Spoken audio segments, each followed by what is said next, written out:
Hello and welcome to Monkey Broadcast, our monthly review and discussion show with me, the Jonin Monkey. And me, Sven the Crusader. Hi. And here we are in February, the month where stuff happens. You know, that month with stuff and Valentine's Day for those who aren't going to spend the rest of their life alone.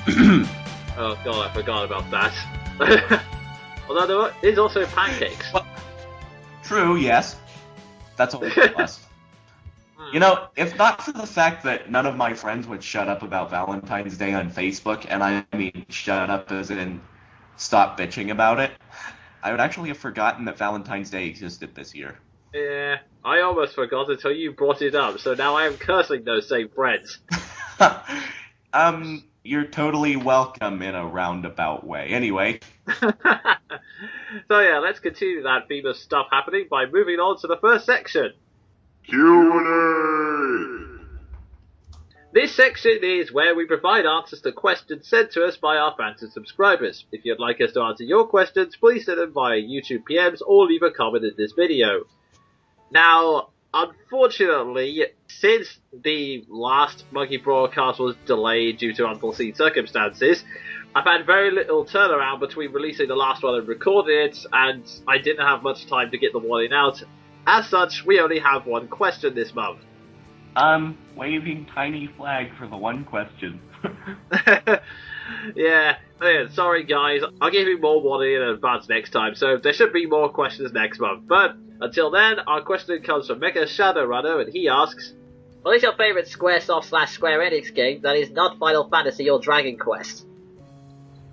I would have to remember what games they've made. Well, he just lists some off. He makes suggestions of Kingdom Hearts, Vagrant Story, or... Oh, I didn't actually know if Kingdom Hearts counted since it's half Final Fantasy. Oh yeah, that's a good point.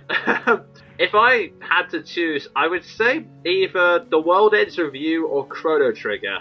Yeah, Chrono Trigger seems to be a popular choice. And so Yeah. does The World Ends With You. Well, they're both pretty good games, and it's just nice to see Square Enix doing other stuff these days. I guess in both games I love the story and I love the battle system, although The World Ends Review, it's a story of ups and downs, I can honestly say. It kind of has, I don't know if anyone else thinks this about Kingdom Hearts except me, but do you know how Kingdom Hearts, tries to add depth by talking about the nature of darkness and how all worlds are destined to return to it eventually, or how darkness eventually corrupts all human beings, and then trivialize it by going with a childish message of, no, Kingdom Hearts is light, or... Yeah, I know exactly what you mean. Yeah, unfortunately, The World Ends Review has that same kind of problem. It goes into some really deep psychological issues about growing up, finding your own place in the world, etc., but then also trivializes it. There's this one guy who's the central villain for the first main arc, and his entire character, I am not kidding about this, his entire character is making cooking puns. That's it. Oh, okay then. That's what I mean. That's the thing with World Ends Review. There are so many good concepts and characters in it that I want to get involved in it, but there are sometimes scenes where it just doesn't happen. There's this really important scene during the first arc where he's basically psychologically manipulating one of the party members by just bringing out all of their dark and twisted secrets, but he still does it while making cooking puns, so it's really hard to take seriously.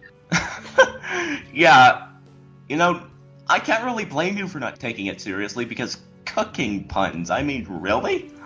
Yeah, absolutely. But honestly, aside from that, it is a really good RPG, and I would like to see more of it. And, well, Chrono Trigger, I shouldn't have to explain to it. Like Sven said, it's a popular choice. It's one of Square's most popular titles. Yeah, and apparently they've done something right. I would not know. I haven't played the game, but apparently they've done something right with it, so... Yeah, well, it's nice and upbeat. I think also it's one of the less linear Square Enix games. You have a much larger effect on the story, rather than just go from point A to B. Yeah, and I can see the appeal of that. So yeah, Sven, anything you can think of? Well, I'm gonna go ahead and mention Kingdom Hearts anyway, because it may be half Final Fantasy already, but we also have to remember it's half Disney, so I can cheat my way out of this. But we've already been over Kingdom Hearts. It was one of the very first games I actually even played on the PS2, so it's kind of had a lasting relationship with me. And while we're here, I'm going to go ahead and go slightly against the question and say I also like Full Metal Alchemist, which Square Enix published, so... Fair enough, that's... because you just went into a whole detailed discussion about the two games you mentioned, so I figured I need some way to pad this out a bit. Yeah, that's fair enough. Well, there are some good bits Square Enix does, and that brings us to the end of the Q&A session, I guess, because I can't think of any other way to talk about this question.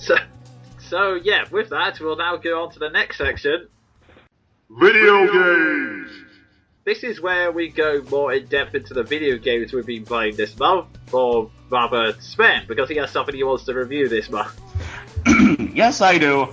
I have a game that I have been looking forward to ever since October, whenever the character creation system was first introduced, well, previewed.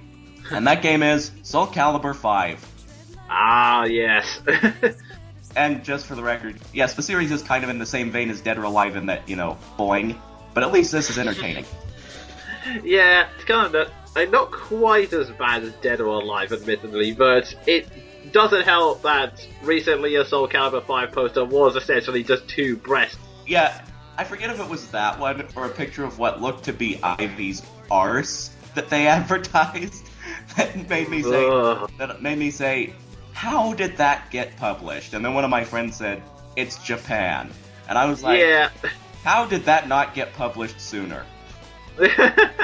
Well, you actually say that, but I actually found on the news site that, contrary to what you believe, a staggering 2/3 of Japanese youths are actually not interested in sex or relationships.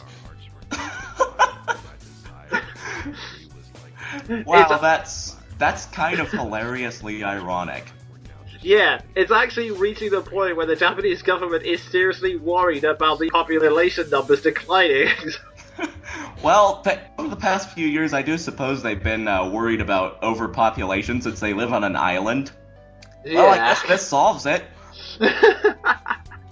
Yeah, although from what I've heard, I think it's gone too far the other way. Oh, happy mediums, gotta find them.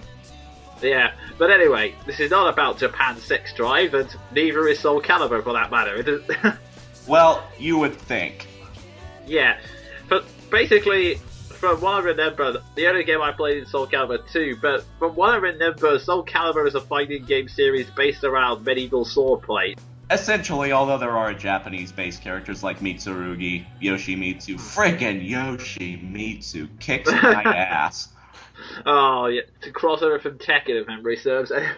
Yeah, and they very faithfully keep him in the series, and he beats my ass every time. Now, I don't know all the details, because, like I said, I haven't played a Soul Calibur game since Soul Calibur 2, but from what I've seen, Soul Calibur 5 appears to be like a time skip, if you will, like some descendants of some of the other characters. Is that true, or have I got the wrong end of the stick? Oh, yeah, that's very true. It's 19 years in the future. Oh, wow. So, not only are there a whole host of new characters, like the former main female protagonist's son is now the main protagonist, pushing poor Siegfried out of the way. Poor Siegfried. I liked Siegfried. Yeah, and by the by, this new main protagonist is kind of, from what I can tell so far, he's a bit of an arrogant twat, and he's voiced by Yuri Lowenthal. I was actually going to say, whilst I haven't been able to play this game, I have seen the cutscenes for story mode, and I will agree, yeah, but Patroclus does look kind of douchey. Yeah, although I have no idea how long the story mode is, and I'm only on chapter 15, so I don't know if they're actually going to develop him or not, but I'm not holding my breath after the fact that Soul Calibur 4's story mode was 4 unrelated battles per character. Oh. With no connection, and only an ending cutscene to tell you it had any impact whatsoever on the world. Okay. So far, 5 seems to be ribboning that, but this is kind of a series that sometimes goes for rule of cool over substance. Yeah, like I said, I've only seen the cutscene, so it seems from beginning to end. Trying not to spoil it for Sven. he does go over some kind of vague developments. I can't really say it's life-changing anyway, but... Yeah, so far I'm seeing some slight improvements. Maybe they'll keep going in future games, and I really hope they do, because it's very hard to get behind the main protagonist, replacing Siegfried, whenever one of their victory taunts is, "You had absolutely no chance of winning." Again, I'm making Sasuke connections, and they are horrifying. Well, it's really hard not to do that with characters like that. Especially whenever they're voiced by the same person who voiced Sasuke, but that's beside the point. Yeah, I was starting to think of the same thing with Ash in Tales of the Abyss, but... So, what of the cast? Is there any character you like maining as? Well, so far, of the new characters, I find myself greatly enjoying... Have you seen Shiba yet? I think so. Is he the one who keeps talking about food? Yes, the very, I don't know how to put this, motor-mouthed, loud-mouthed one, voiced by Johnny Young Bosch, who's ever so slightly insane. Yeah, sorry, I knew his voice sounded familiar, and it's been bugging me for ages. Yeah, you were listening. Oh dear. But what is it about you like? Is it fast? Is it just easy to use, or...? Well, I can't really explain it. He uses a spear, for the record, a spear/staff. I like the range to it. I kind of like the look of all the moves for 2. And for 3, he's part monkey. So... Okay. At least I think so, because he has a tail. Alright, let's leave it that, or... So it's kind of a Zidane sort of thing, although I would only hope to God he's not its race. That would be a crossover like I've never seen before. Yeah, it would certainly be an interesting turn of events, although they've crossed over with Star Wars, so it's not... Yeah, and they've had trailers in which samurai duel with Darth Vader with plain steel swords, and the sword holds up. Yeah, I never got that. Yeah, that made sense in Knights of the Old Republic. It will never make sense outside of it anyway. Indeed. Now, you said the main feature you bought this for was for the character creation system, was it? Oh. Yeah, and let me explain why I bought it entirely for the character creation system to begin with. Back in October, there was a trailer released showcasing it, and it can be summed up as this. Taking the pioneering system of character creation in the Soul Calibur series, and doubling it. And I'm talking about the very extensive creation system in Soul Calibur V. And by doubling it, I mean, as in Soul Calibur 4 and Broken Destiny, you can imitate the styles you want of all the other characters in the game.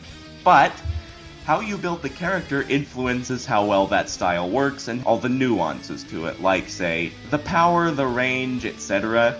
changes if you are taller, of a bigger build, etc., etc. So it adds a bit of flavor to that.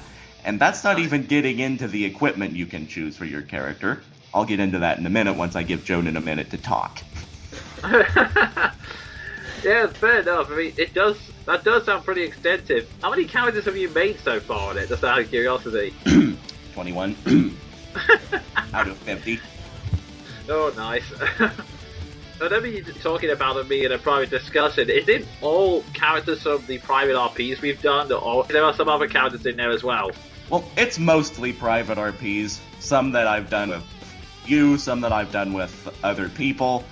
My very first one was actually a totally original character I was making to test the system, and my 4th and 5th characters were totally not the main characters from Game of Thrones and Wheel of Time.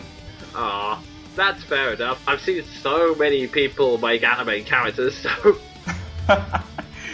Yeah, I'm shameless and I'm proud of it.